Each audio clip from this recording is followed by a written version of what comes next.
Bibiliya igitabo gitinywa cyane kandi ikindi cyubahwa, ndetse yewe Bibiliya igitabo cyumvwa na benshi kandi ikindi abantu bizera ko ari ijambo ry'Imana. Abenshi ndetse Bibiliya bayifata ko ari ikintu kidashobora kuba cyangarwa na buri muntu wese, kandi ikindi umuntu wese ufite Bibiliya akenshi aratinywa.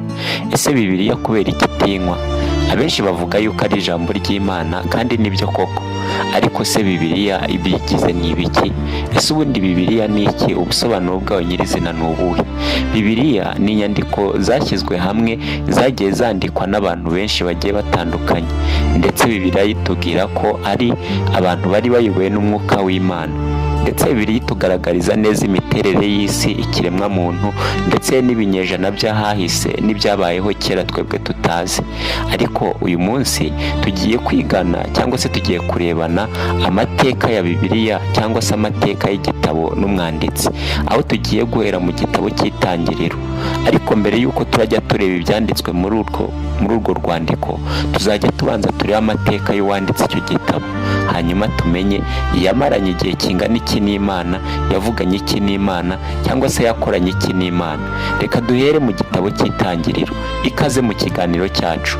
Iki ni ikiganiro muzajya mubona kuri iyi channel. Wowe utarakanda subscribers, turakwibutsa kuyikanda. Twongera kwibutsa ko ubutumwa bwanyu mugenda mudusigira nibwo buduhereza imbaraga zo gukomeza ibiganiro, ndetse kandi uko mugenda mutwereka ko muri kutubana natwe, ibyo natwe bidufasha.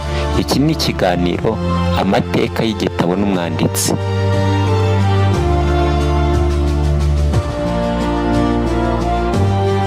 Reka dutangire rero mu gitabo cy'Itangiriro, aho tuza kuhasanga umugabo witwa Mose, kuko handitswe ngo igitabo cya Mose cya mbere cyitwa Itangiriro. Byumvikane ko Mose afite ibitabo byinshi yagiye yandika, kuko iki nicyo gitabo cye cya mbere.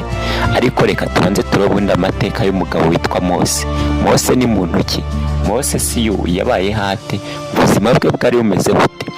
Iyo ugiye mu gitabo cyo mu Kuva, iki ni ikindi gitabo cye nanone yanditse, ariko kigaragaza amateka, ivuka rye ndetse n'imibereho ye, cyangwa se turamwita Umwisirayeli. Mose kugira ngo avuke byari ibihe bigoye, aho Abanyegiputa bari bamaze kuba bajyana Abisirayeli mu bunyage, ndetse aho bari bamaze kubajyana ku buretwa. Abagabo bo muri Egiputa bari bamaze kubaho, ndetse bari bamaze kumenya yuko Abisirayeli ari abantu bakomeye, cyangwa se Abaheburayo, bitewe n'uko Imana yabo yaragiye ivugwa mu mahanga aho bari bari, ndetse hagiye hatandukanye. Ariko nanone bari bazwi nk'abagabo bakomeye, ndetse yewe ikindi bari bazwi nk'abagabo b'ibihangange, bitewe